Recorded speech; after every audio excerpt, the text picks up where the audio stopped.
so bad it's wanna tell the guy that's your dad I never see a vega just about it someone saw champani wakwa chapaka kupare hello how are you say never take my time for granted say me never come here to bow ya come to conquer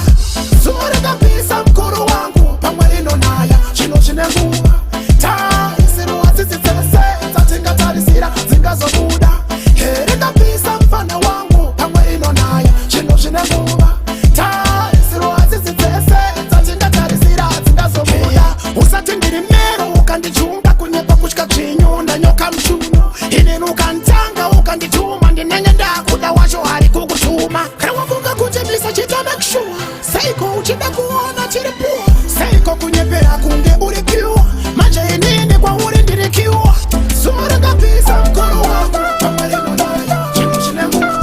ta siru wasisitese tasinga tarisira zingazo buda here kabisa mfana wangu pamalino naya chino chinemu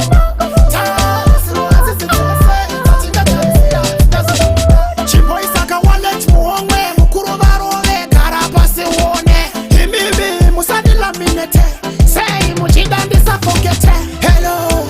how are you say never take my time for granted say me never come here to bow ya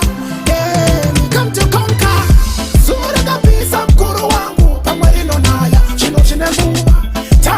isiru wasisitese tatinga tarisira zingazo buda here kabisa mfana wangu pamwe ino naya chino chinenguwa ta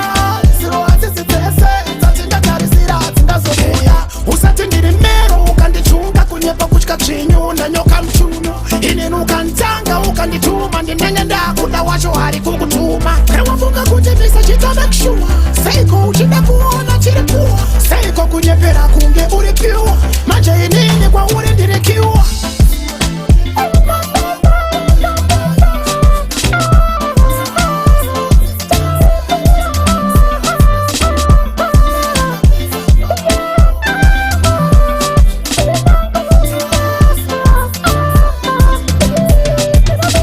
chimbo isaka wallet muomwe mukuru barove karapasi uone imimi musadila minete say muchida ndisafokete hello how are you say never take my time for granted say me never come here to bow ya me come to conquer zuri kabisa mkuru wangu pamwe ino naya chino chinenguwa ta isiru wasisitese tatinga tarisira zingazo buda here kabisa mfana wangu pamwe ino naya 1 million